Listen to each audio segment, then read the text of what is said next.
Baik, bismillahirrahmanirrahim. Assalamualaikum warahmatullahi wabarakatuh. Saya akan menyampaikan materi mengenai titrasi redoks lanjutan dan gravimetri untuk memenuhi sisa kekurangan dari perkuliahan analisis farmasi dasar. Nah, untuk pertemuan yang pertama, saya akan sampaikan dulu mengenai titrasi redoks. Nah, sebelumnya titrasi redoks sudah disampaikan, akan tetapi masih secara umum seperti reaksi redoks gitu ya, yang mana reduksi, mana oksidasi, kemudian menghitung berapa biloks, kemudian eh, membahas tentang titrasi permanganometri. Nah, di titrasi redoks itu ada beberapa jenis titrasi. Nah, kenapa titrasi redoks disebut dengan namanya itu adalah titrasi redoks? Itu dilihat dari reaksi yang terjadi. Jadi suatu titrasi diberi nama itu dari dua cara. Yang pertama dilihat dari pentiter yang digunakan, contoh seperti titrasi nitrimetri. Nah, titrasi nitrimetri di titrasi tersebut menggunakan natrium nitrit, maka disebut titrasi nitrimetri. Ada juga nama titrasi dilihat berdasarkan reaksi yang terjadi. Contohnya seperti titrasi kompleksometri, di mana titrasi tersebut terjadi akibat reaksi pembentukan kompleks antara ligan dengan analit, seperti yang sudah saya sampaikan sebelumnya. Dan juga kita bahas tentang titrasi redoks. Nah, titrasi redoks itu dinamai karena reaksi yang terjadi antara analit yang ada di Erlenmeyer misalkan dengan larutan baku yang ada di buret itu mengalami reaksi reduksi oksidasi, maka disingkat titrasi redoks. Nah, di titrasi redoks itu ada beberapa jenis, seperti yang sudah disampaikan sebelumnya dan sudah dipraktikumkan di laboratorium, yaitu titrasi permanganometri. Nah, titrasi permanganometri masuk ke dalam titrasi redoks. Kemudian ada titrasi iodometri, dan titrasi iodimetri. Sebenarnya titrasi redoks itu tidak hanya dua yang tadi saya sebutkan, ada permangano, iodo, iodi, tidak. Ada juga iodatometri, ada bromatometri, dan beberapa jenis titrasi redoks yang lainnya. Nah, sekarang kita bahas mengenai titrasi iodometri dan titrasi iodimetri. Nah, apa perbedaan titrasi iodometri dan titrasi iodimetri? Nah, kita lihat dulu bagian dari titrasi iodimetri. Di sini ada kata, bentar, saya keluarkan dulu untuk menandainya. Nah, di sini ada kata iodi. Nah, kalau misalkan kata iodi itu adalah kata dasar dari iodium, berarti kalau iodimetri di mana larutan baku atau pentiter atau larutan yang ada di buret itu adalah iodium. Berarti iodium berperan sebagai pentitrasi. Nah, itu disebut titrasi iodimetri. Tapi kalau iodometri adalah di mana iodium yang dititrasi. Berarti kalau iodium yang dititrasi, di mana iodium letaknya ada di Erlenmeyer. Jadi bedanya kalau iodimetri, di mana iodium berperan sebagai pentitrasi. Tapi kalau misalkan iodometri, di mana iodium justru yang dititrasi. Nah, itu bedanya. Jadi, kalau ada yang menanyakan apa bedanya titrasi iodimetri dan titrasi iodometri, maka tinggal Anda jawab saja di mana titrasi iodimetri, di mana iodium berperan sebagai pentiter atau larutan baku atau yang ada di Erlenmeyer yang ada di buret. Tapi kalau iodometri, di mana iodium justru yang dititrasi. Berarti letaknya ada di dalam Erlenmeyer. Gitu. Nah, kita lanjutkan. Nah, di prosedur yang dicantumkan di eh, praktikum, di sini langkah pertama Anda harus buat natrium tiosulfat. Nah, natrium tiosulfat itu untuk apa? Nah, berarti prosedur yang pertama itu adalah titrasi iodometri. Maksudnya, iodium yang dititrasi. Nah, iodium dititrasi oleh siapa? Nah, iodium dititrasi oleh larutan natrium tiosulfat atau Na2S2O3. Nah, pertanyaannya di sini atau kondisinya di mana natrium tiosulfat itu larutan standar sekunder.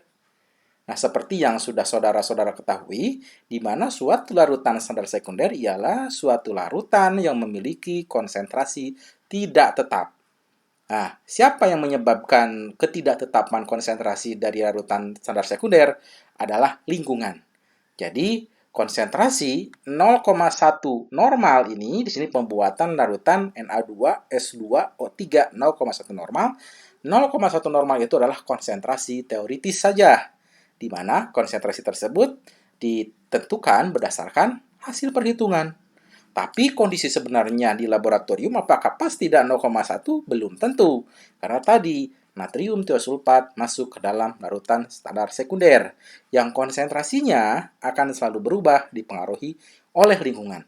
Nah, untuk pembuatan natrium tiosulfat saya cantumkan di sini sama seperti yang teman-teman kerjakan di laboratorium, yaitu tinggal timbang saja natrium tiosulfat sebanyak 25 gram, kemudian dilarutkan dalam aqueous sampai 1 liter. Nah, diharapkan di sini airnya itu bebas O2. Kenapa? Supaya tidak teroksidasi di sini. Nah, jadi supaya oksigennya hilang, gimana caranya? Maka airnya dipanaskan terlebih dahulu, dididihkan terlebih dahulu. Nah, kemudian boleh di sini tambahkan natrium karbonat di sini boleh. Jika tidak pun tidak apa-apa. Kalau misalkan natrium tiosulfatnya akan dibuat pada saat itu juga. Kenapa perlu ditambahkan natrium karbonat, perlu dipanaskan untuk bebas dari O2, supaya konsentrasi tiosulfat yang Anda buat 0,1 itu tidak jauh berbeda dengan konsentrasi sebenarnya, gitu. Itu maksudnya seperti itu. Tapi kalau misalkan tidak menambahkan, misalkan tidak ada Na2CO3-nya atau airnya tidak dipanaskan, apa yang akan terjadi? Sebenarnya tidak masalah juga. Karena apa? Karena tiosulfat juga nanti ditentukan lagi konsentrasinya. Nah, setelah dibuat larutan tiosulfat, nah berarti tiosulfat harus dibakukan. Kenapa dibakukan? Tadi alasannya bahwa tiosulfat masuk ke dalam larutan standar sekunder, yang mana si larutan tersebut akan selalu berubah konsentrasinya dipengaruhi oleh lingkungan. Maka perlu dibakukan kembali. Nah, dibekukan oleh apa natrium tiosulfat? Nah, suatu larutan standar sekunder itu dibakukan dengan standar primer. Jadi, kalau larutan yang konsentrasinya tidak tetap dibakukan dengan larutan yang konsentrasinya tetap. Nah, kemudian yang digunakan di sini untuk membakukan natrium tiosulfat yaitu menggunakan kalium dikromat atau K2CR2O7. Sebenarnya bisa juga menggunakan KiO3.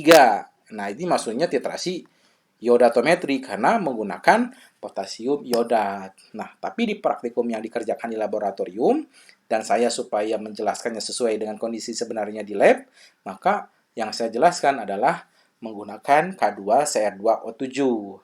Tapi K2CR2O7-nya itu harus dibuat dulu. Gimana cara membuat larutan K2CR2O7 atau kalium dikromat? Yaitu teman-teman tinggal timbang saja seberat 1,25 gram, kemudian dilarutkan dalam air sebanyak 250 mili. Nah, untuk mendapatkan konsentrasi K2CR2O7 gimana? Tinggal hitung saja konsentrasinya dengan menggunakan rumus yang N sama dengan gram per BE dikali 1000 per V. Nah, V-nya adalah 250. Gramnya adalah 1,25 gram. Tinggal 1,25 gram dibagi berat ekivalen atau BE dikali 1000 dibagi 250. PE-nya tinggal Anda cari. Maka bisa diketahui berapa konsentrasi kalium di kromatnya. Nah, di laboratorium kan yang diambil kan 10 mili. Nah, sementara yang saya cantumkan di modul itu adalah 25 mili. Maksudnya apa? Konsentrasi 25 mili itu tidak baku, bisa saja berubah. Kenapa? Karena kita kondisikan saja dengan alat yang ada di laboratorium. Kalau sama laborannya itu disediakan pipet volumenya itu yang 10 mili, ya gunakan saja 10 mili. Berarti kalium dikromat yang diambil adalah sebanyak 10 mili. Gitu. Karena rumus yang digunakan sama seperti praktikum sebelumnya yang menggunakan N1 gitu kan, dikali V1 sama dengan N2 dikali V2. Nah, sehingga untuk mendapatkan konsentrasi kalium dikromatnya, maka hitung dulu konsentrasinya. Dengan cara N sama dengan 1,25 gram dikali atau dibagi berat ekivalen dikali 1000 dibagi 250. Kenapa 250? Karena larutan bikromatnya dilarutkan dalam 250 mili. Gitu. Berarti di sini berapa yang dititrasi? Kalau di sini kan 25. Tapi kalau di laboratorium adanya pipetnya yang 10 mili berarti 10 mili K2CR2O7. Nah, kemudian ditambahkan KI. Nah, kenapa harus ditambahkan KI? Karena di sini kita lihat di mana si kalium bikromat itu akan dititrasi oleh natrium tiosulfat. Nah, kan tiosulfatnya ada di buret. Nah, natrium tiosulfat itu hanya bisa bereaksi dengan I2 atau iodium. Nah, di sini ada iodium nih. Ada I2. Nah, sementara kalium bikromat itu tidak bereaksi dengan natrium tiosulfat.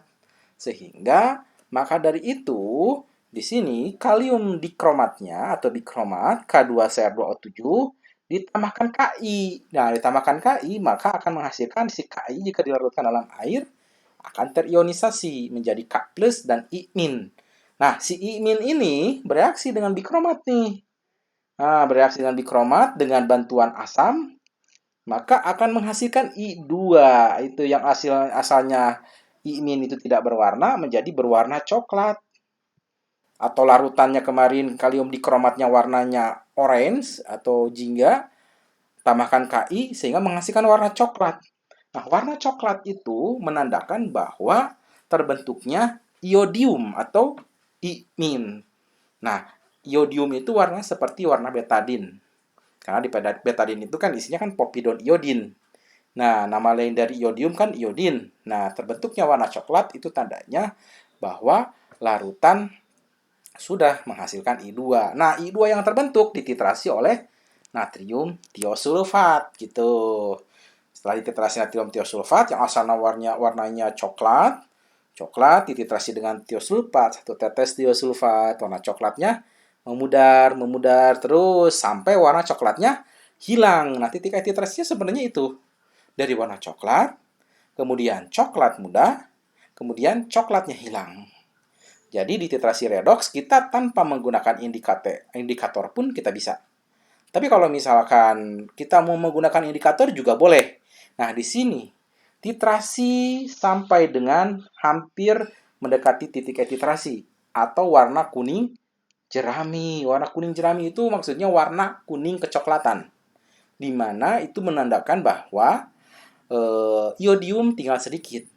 Jadi boleh saja saudara menambahkan indikator amilum, boleh juga tidak. Kenapa? Karena titik akhir titrasinya dari mulai kan titrasi awalnya dari coklat nih, titrasi oleh tiosulfat. Dari coklat, kemudian tetes coklatnya bereaksi dengan tiosulfat, si iodiumnya menghasilkan I- kembali. I- tidak berwarna nih. Nah, satu tetes tiosulfat bereaksi dengan iodium menghasilkan senyawa yang tidak berwarna.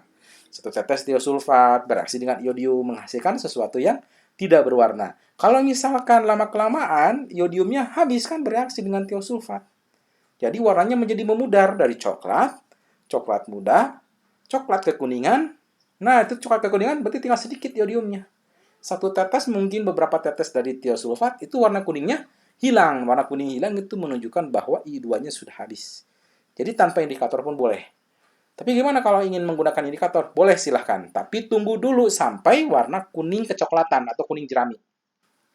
Hal tersebut menunjukkan bahwa warna kuning jerami terbentuk diakibatkan iodium tinggal sedikit. Nah, kenapa harus nunggu iodium tinggal sedikit baru tambahkan amilum? Alasannya, jika ditambah dari awal, maka iodium dalam jumlah banyak di situ. Tambahkan amilum dari awal, iodium akan membentuk kompleks dengan amilum. Membentuk kompleks berwarna biru. Nah, kompleks yang terbentuk antara iodium dan amilum itu cenderung agak kuat ikatannya. Jadi kalau misalkan ada tiosulfat yang masuk, masih diikat iodiumnya sama amilum. Maka dari itu nanti titik ekivalen akan berjauhan nanti dengan titik akhir titrasi. Sehingga persen kesalahannya menjadi besar nantinya. Maka dari itu boleh jika mau menambahkan indikator juga boleh asalkan tunggu sampai iodiumnya tinggal sedikit. Kalau sudah sedikit, maka silahkan titrasi dilanjutkan, ditambahkan amilum sehingga terbentuk warna biru. Nah, kemudian titrasi dilanjutkan sampai birunya hilang. Nah, setelah terjadi perubahan itu, silakan dicatat volume yang ada di buretnya, yang tercantum di buret. Berapa tiosulfat yang keluar dari buret dan bereaksi dengan iodium tadi. Itu untuk pembakuan. Kemudian, prosedur yang kedua yang dikerjakan di laboratorium itu ialah menentukan kadar Cu. Nah, kadar Cu atau tembaga atau Cu2+ di sini dibuat dulu sampelnya karena sampel yang digunakan adalah sampel simulasi, bukan sampel nyata. Maksudnya itu sampelnya dibuat dulu gitu, buat dulu sampelnya, kemudian setelah sampelnya dibuat, kemudian ditentukan oleh teman-teman sekalian kemarin ya di laboratorium. Bagaimana cara pembuatannya? Nah, sama saya cantumkan di sini seperti apa yang saya cantumkan di dalam modul. Jadi 5 gram Cu2 di sini. Kemarin itu Cu2 plusnya dari CuSO4.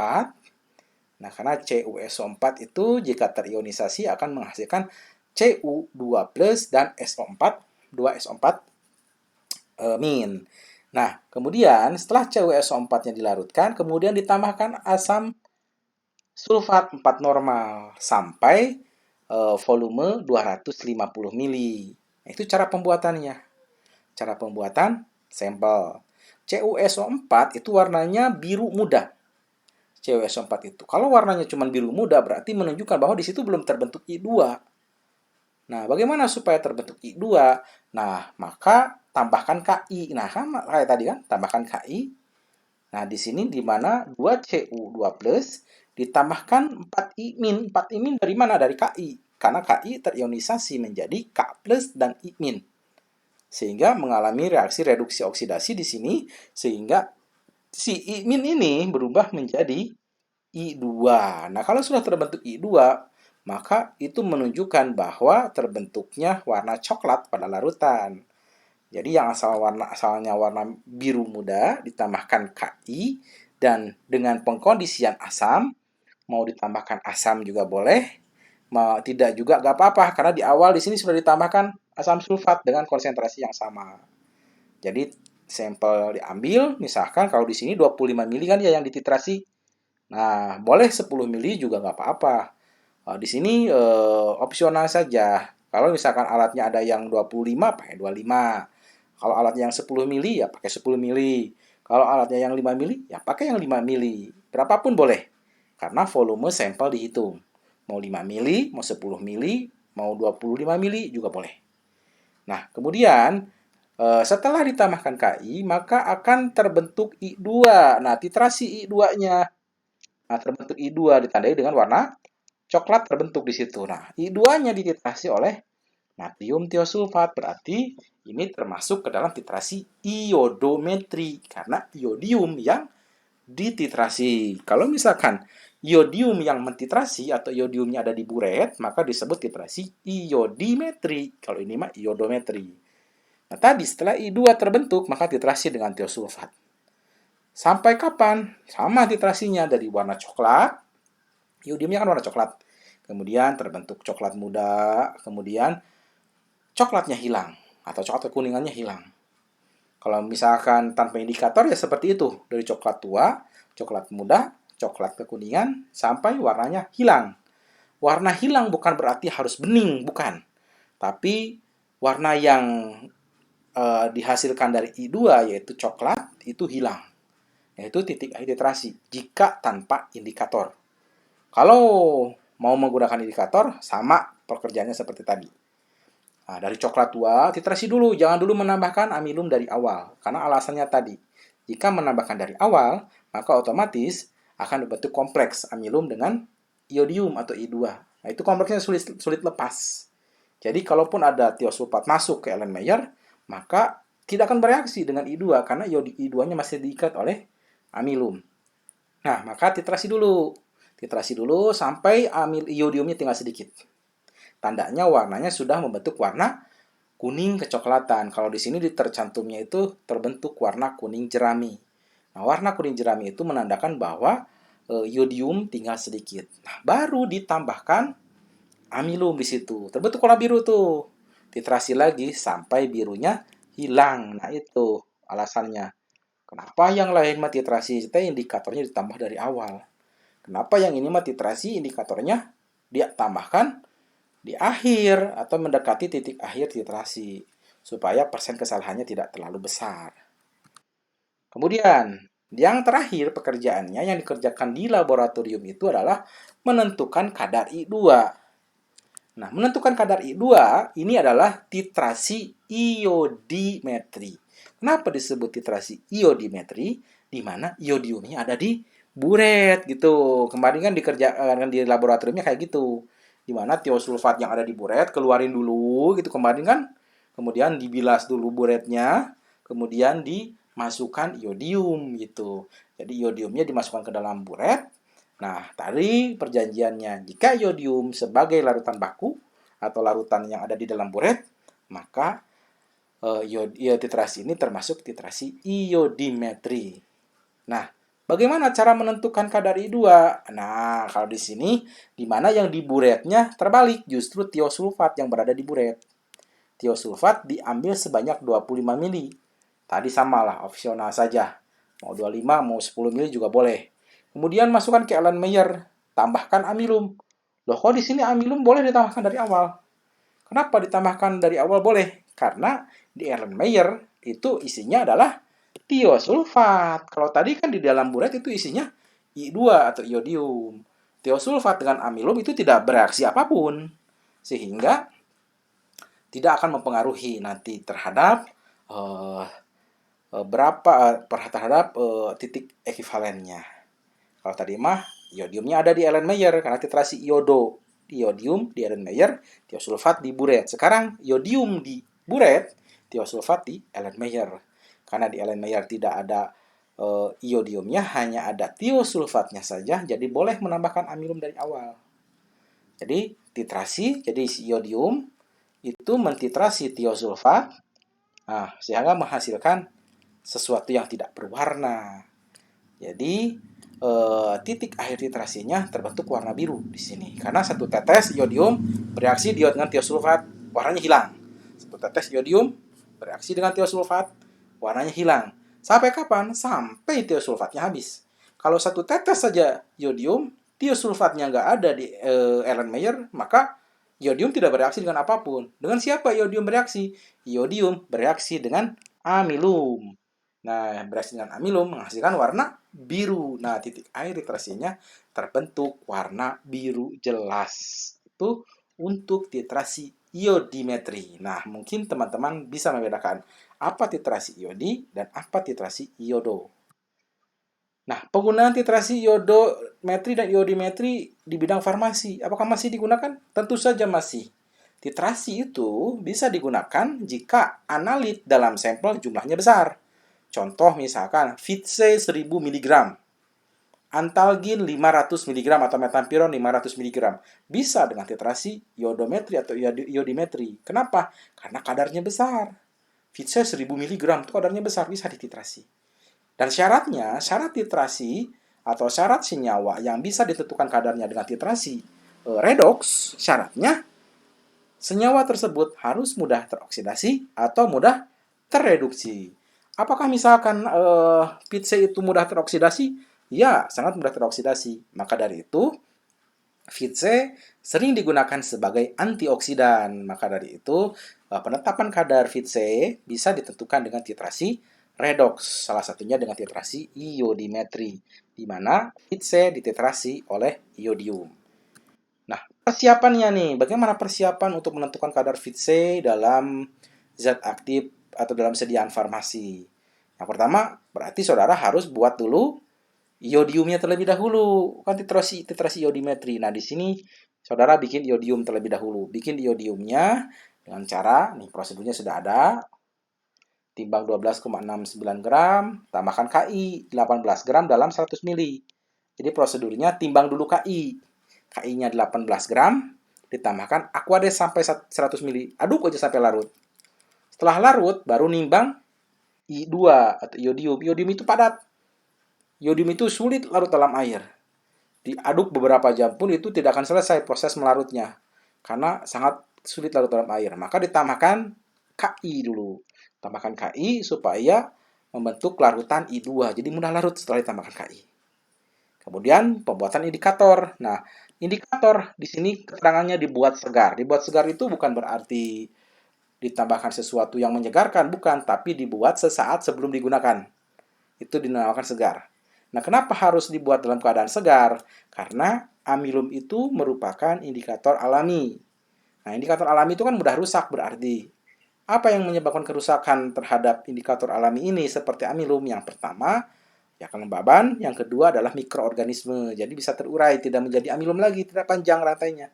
Amilum itu kan panjang, ikatan terdiri dari beberapa glukosa. Glukosa membentuk rantai. Nah, maka jadilah amilum. Jadi kalau misalkan ada mikroorganisme di situ, maka bisa putus, terbentuklah glukosa saja, tidak amilum lagi. Maka indikator itu harus dibuat segar, sesaat sebelum digunakan maksudnya. Kemudian, yodium juga harus dibakukan. Nah, dibakukannya dengan menggunakan tiosulfat di sini. Rumusnya sama seperti tadi kan? N1V1 sama dengan N2V2. Di sini konsentrasi yodium yaitu dengan cara dan volume dan konsentrasi tiosulfat dibagi volume yodium. Ini rumus pengenceran. Catatannya tiosulfatnya harus diketahui dulu konsentrasinya. Nah, maka dari itu di sini ada pembakuan dulu. Nah, ini prosedur yang saya cantumkan adalah prosedur dari farmakope. Nah, kalau misalkan tadi itu prosedur umum saja untuk titrasi, iodimetri dan iodometri untuk pembakuan iodium. Tadi kan ada pembakuan iodium itu adalah penentuan konsentrasi iodium yang ini. Nah, yang ini penentuan konsentrasi iodium. Rumusnya sama dengan menggunakan rumus pengenceran. Tapi catatannya N yang tiosulfat yang ini harus diketahui terlebih dahulu. Gimana caranya?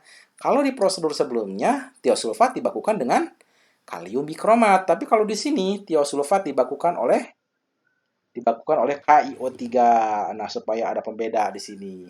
Kalau menggunakan KiO3, maka disebut titrasi iodatometri. Kenapa disebut titrasi iodatometri? Karena menggunakan kalium iodat di sini, KiO3. Nah, rumusnya N atau konsentrasi natrium tiosulfat itu WKiO3. Berarti WKiO3 berarti weight, timbanglah KiO3. Berapa banyak KiO3 yang ditimbang? Misalkan di sini ada keterangannya 0,14 sampai 0,5 gram KiO3. Boleh nggak kalau tidak segitu? Boleh. Misalkan Anda nimbang saja 100 mg aja misalkan atau 0,1 gram boleh. Jadi nggak baku di sini prosedurnya. Jadi teman-teman harus ngerti apa yang dikerjakan. Kalau misalkan saudara terlalu terpaku pada modul, maka Anda adalah robot, jadi mengikuti instruksi saja. Tapi kalau misalkan boleh nggak kalau misalkan tidak 0,14, misalkan 0,13 boleh? Boleh. Karena beratnya dihitung berarti di WKiO3 masukkan ke sini. Tapi ingat yang di WKiO3 atau berat analit yang dititrasi itu harus dalam miligram. Rubah ke miligram dulu. Kemudian dicari BE-nya per BE. Nah, BE-nya itu adalah tinggal mencari saja BM-nya atau MrKiO3 dibagi 6. Kenapa dibagi 6? Karena valensinya adalah 6. Nah, barulah KiO3 itu jika terionisasi akan menghasilkan K+, dan IO3-. Nah, IO3- itu tidak menghasilkan warna apapun. Nah, itu tandanya bahwa tidak terbentuk I2. Sementara tiosulfat itu akan bereaksi dengan I2. Nah, maka dari itu, prosedurnya sama. Tambahkan Ki dulu. Tambahkan asam. Alasannya biar apa? Supaya menghasilkan I2.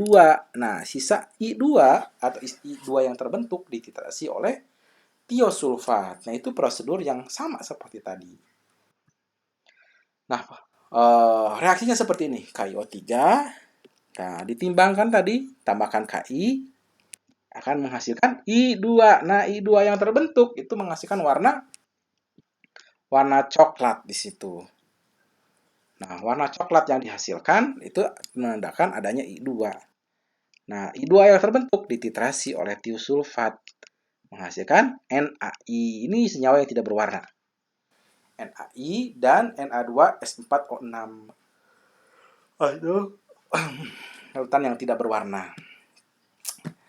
Nah, kenapa harus ditunggu kuning? Nah, tadi sudah dijawab. Nah, tambahkan indikatornya sampai terbentuk warna kuning. Kalau udah kuning, baru ditambahkan indikator, terbentuk biru. Nah, setelah biru, nah titrasi sampai warna birunya hilang.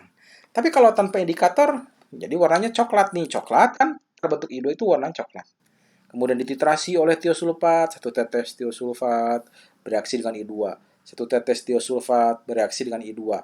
Dari coklat tua menjadi coklat muda, nantinya memudar, warnanya mudar, warna kuning. Kuningnya hilang. Nah, itu udah hilang, nanti kan titrasi. Jika tanpa indikator, seperti itu prosedurnya.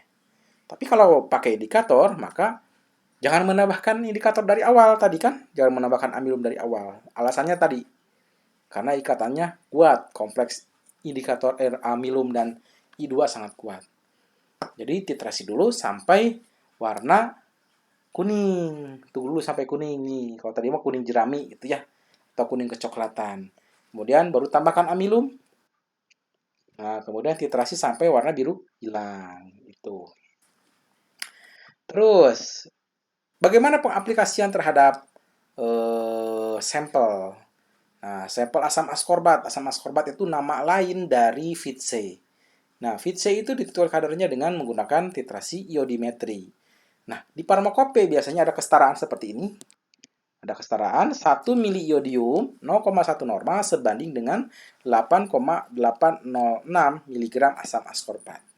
Nah, untuk cara menghitung ini, Anda bisa sampai ke menghitung berat temuan dan menghitung persen kadar. Tapi tidak akan saya jelaskan sekarang, nanti akan saya jelaskan di analisis farmasi lanjutan di semester 2. Nah, mungkin untuk titrasi Fitse reaksinya seperti ini. Nah, jadi si Fitse dititrasi oleh I2, nah akan menghasilkan, nah tadi kan kalau misalkan Fitse teroksidasi ya teroksidasi. Tandanya apa? Oksidasi itu kan cirinya jika biloxnya naik, kemudian pelepasan ion H+, penangkapan oksigen itu reaksi oksidasi. Tapi kalau untuk Fitse, kita bisa melihat bahwa Fitse itu teroksidasi atau tidak dilihat karena mengalami pelepasan H+. H+-nya terlepas, sehingga terbentuklah asam dehidroaskorbat. D itu berarti lepas. Dehidroaskorbat. Nah, terbentuklah senyawa dehidroaskorbat.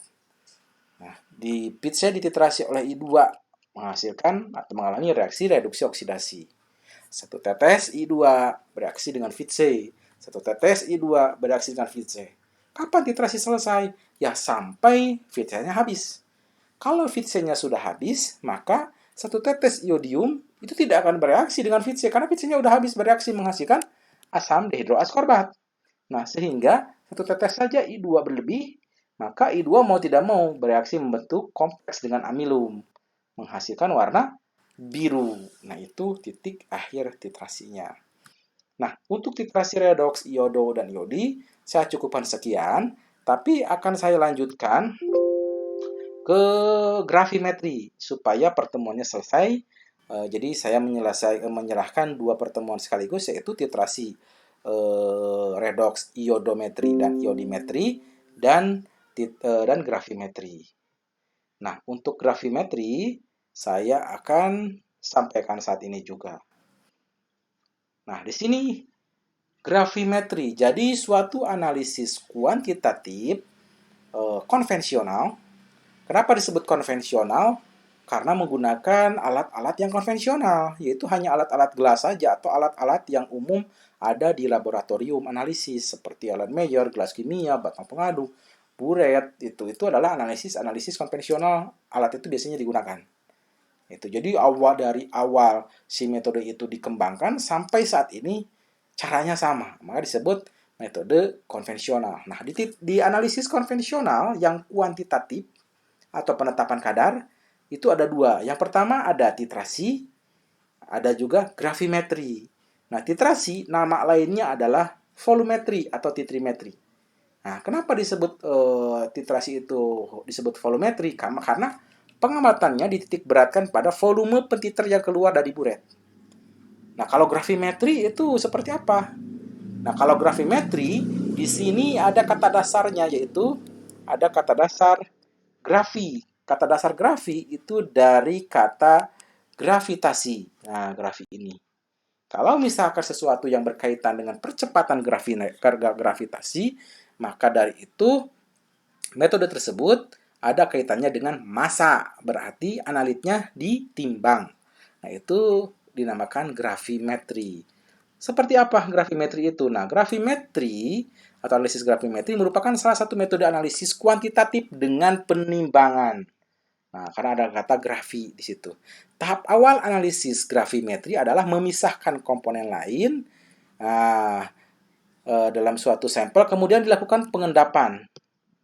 Nah, diendapkan dulu, kemudian baru ditimbang.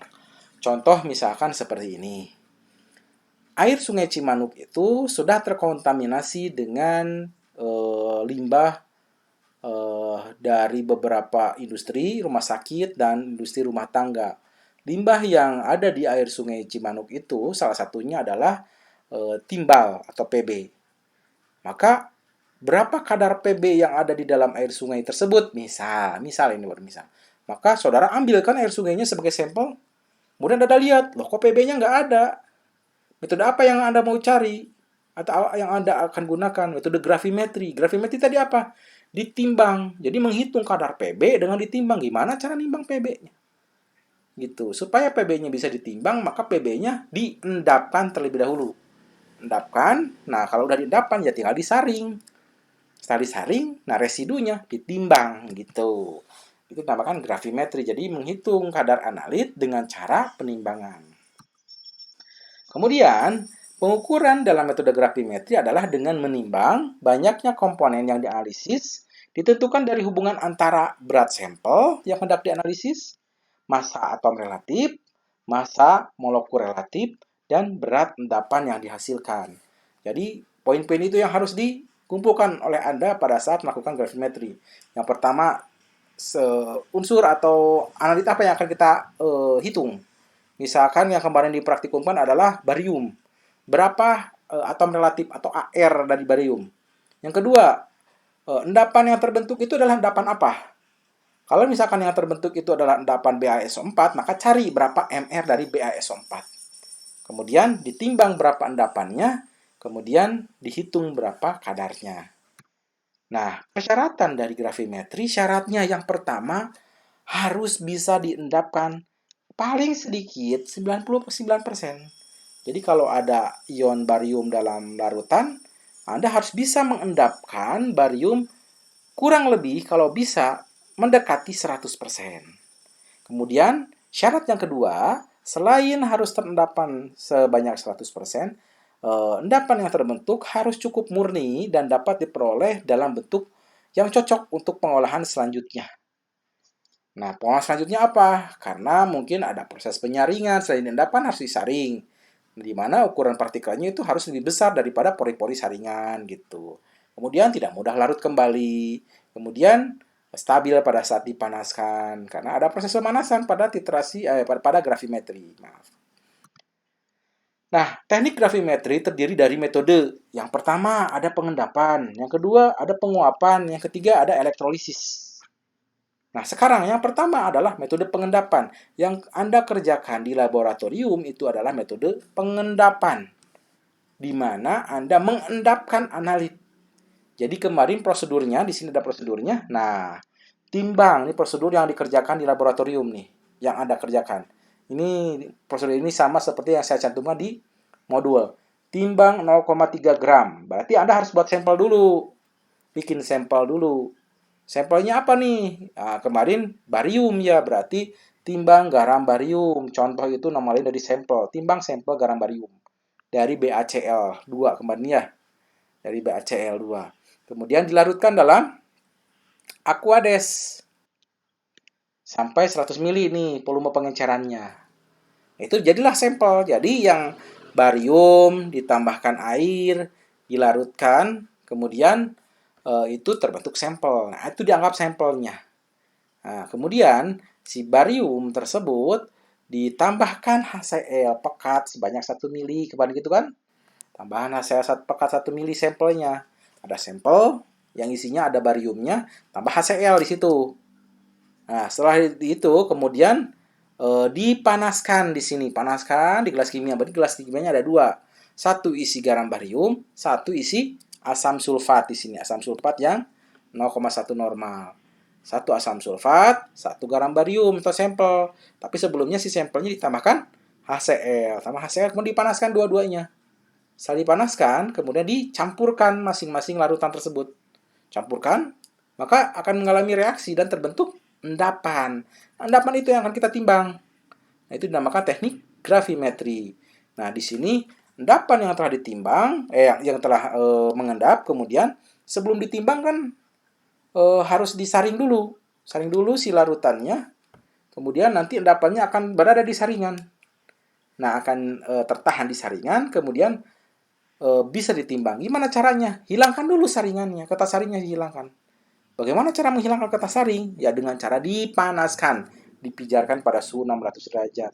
Nah, tujuan memanaskan kertas saring beserta endapannya tujuannya supaya menghilangkan kertas saring tersebut. Kenapa bisa hilang kertas saringnya? Kertas saring itu merupakan selulosa. Nah, selulosa itu merupakan senyawa organik termasuk ke dalam karbohidrat. Jadi kalau misalkan si kertas saringnya dipanaskan pada suhu 600 derajat, nanti akan terurai, terputus-putus menjadi komponen penyusunnya. Senyawa organik itu di mana terbentuk dari karbon, hidrogen, nitrogen, dan lain sebagainya. Jadi kalau dipecah, itu akan menghasilkan gas.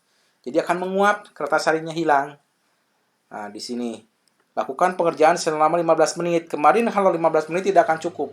Tidak akan cukup untuk menghilangkan kertas saring. Gimana? Nah, caranya teruskan saja dipanaskan sampai benar-benar kertas saringnya hilang. Nah, kemudian endapannya itu akan terbentuk, itu adalah endapan BaSO4. Maka tinggal dihitung berapa kadarnya. Di akhir slide akan ada contoh perhitungannya. Nah, endapan yang terbentuk harus berukuran besar dari pori-pori alat penyaring. Karena kalau ukuran partikelnya kecil nanti akan lewat, akan bareng dengan larutan. Tidak akan tersaring. Nah, itu syaratnya endapannya harus besar, lebih besar dibandingkan pori-pori kertas saring.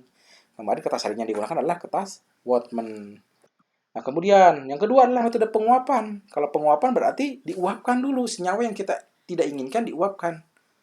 Contohnya misalkan saudara ingin menentukan kadar timbal dalam air sungai. Kalau kadar timbalnya tinggi, air sungainya ambil. Timbalnya kok nggak ada di situ. Gimana caranya saya ingin nimbang timbal? Panasin aja, uapin aja itu semua pelarut. Sampai pelarutnya habis. Nanti timbalnya itu tidak akan ikut menguap, akan mengendap di dasar wadah nantinya. Tinggal ditimbang saja berapa berat endapan yang dihasilkan. Itu adalah metode penguapan. Nah, menggunakan metode penguapan tadi ada beberapa cara. Yang pertama, untuk menentukan kadar hidrat pada suatu sampel, atau menghitung kadar air pada roti gitu. Nah, kadar air pada roti, kadar air pada kue kering, itu menentukan kadar airnya dengan cara gravimetri, yaitu dengan cara diuapkan. Contoh, misalkan di sini. Ada roti dengan kualitas bagus, merek A misalkan. Ada roti dengan kualitas kurang bagus, merek B. Kalau misalkan roti yang kualitas bagus, biasanya waktu simpannya singkat. Nah, kenapa? Karena di dalam roti tersebut kadar airnya tinggi. Nah, kadar airnya tinggi. Kenapa air itu bisa tinggi? Karena tujuannya supaya si rotinya memiliki tekstur yang lembut. Sehingga mudah dikonsumsi, baik dari anak-anak, remaja, sampai manula itu bisa mengkonsumsi roti tersebut. Karena teksturnya lembut. Tapi kelemahannya apa? Kelemahannya waktu simpannya menjadi singkat. Nah, kenapa waktu simpannya menjadi singkat? Karena air itu mediator tempat tumbuhnya mikroorganisme. Karena mikroorganisme mudah tumbuh di dalam roti tersebut, sehingga waktu simpannya menjadi lebih singkat. Nah, bagaimana caranya menentukan kadar air dalam roti? Ya, saudara ambil saja sejumlah roti, kemudian timbang dulu rotinya. Misalkan berat sampel roti adalah 10 gram. Kemudian panaskan pada suhu di atas titik-titik air. Misalkan 100 derajat lebih aja. Panaskan. Biar apa? Biar airnya nguap. Tadi berat sampelnya 10, kemudian dipanaskan supaya airnya nguap. Nah, kemudian itu setelah airnya nguap sempurna, kemudian ditimbang ulang. Berat akhirnya ternyata adalah 8 gram. Maka airnya berapa gram? Airnya adalah 2 gram. Untuk menghitung berapa persen kadar airnya, tinggal 2 gram dibagi 10 gram. 10 gram itu adalah berat sampelnya tadi. 2 gram dibagi 10 gram dikali 100%. Maka kadarnya adalah 20% kadar airnya. Dan yang terakhir adalah teknik elektrolisis. Kalau elektrolisis berarti di sini menggunakan arus listrik gitu. Jadi suatu larutan yang asal mulanya atau larutan itu terdapat anorganik dalam bentuk ion misalkan. Ion itu berarti unsur yang bermuatan, unsur atau senyawa yang bermuatan. Bagaimana cara menghilangkan muatannya? Yaitu dengan dialiri listrik. Kalau dialiri listrik, maka nanti bilangan oksidanya berubah menjadi 0. Kalau bilangan oksidanya berubah menjadi 0, maka ia akan menghasilkan atau membentuk unsur penyusunnya. Kalau misalkan di sini Pb2+, setelah ditambahkan arus listrik, maka nanti Pb2+-nya berubah menjadi Pb. Nah, Pb itu kurang larut dalam air dan mengendap nantinya. Endapannya itu tinggal disaring dan ditimbang. Itu teknik elektrolisis. Nah, endapan yang terbentuk selanjutnya dapat ditentukan berdasarkan beratnya. Misalkan mengendapkan tembaga terlarut dalam suatu sampel cair secara bereduksinya. Nah, itu cara elektrolisis. Tadi contoh nggak tembaga juga. Tembaga di sini misalkan Cu2+, ditambahkan arus listrik, nanti Cu2+ berubah menjadi Cu. Nah, Cu saja. Nah, akan mengendap. Ini nggak perlu. Nah, kinerja metode gravimetri di sini reaksinya pengerjaannya sangat lama sekali gitu.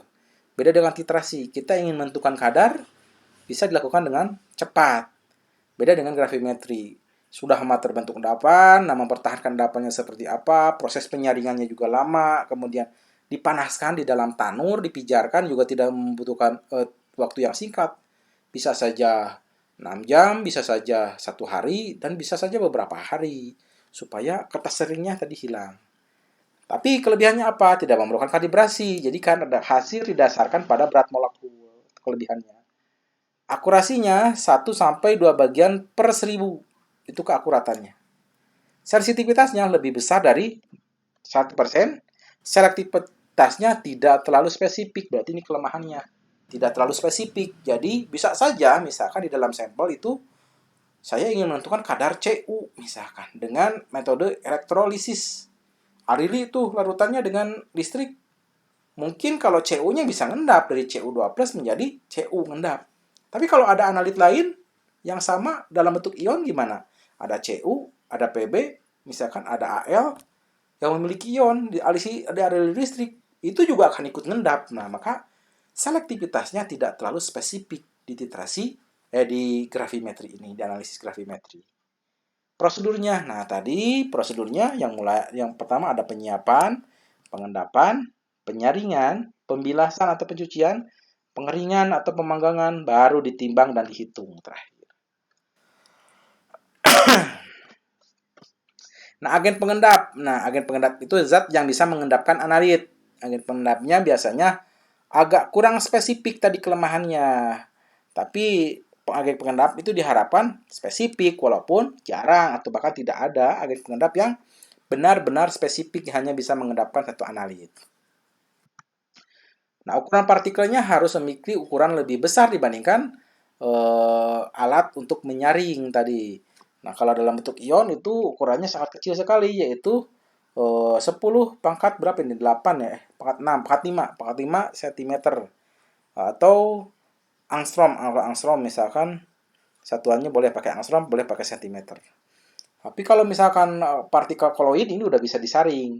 Apalagi kalau dalam bentuk endapan kristalin itu lebih besar lagi, yaitu 0,00001 cm.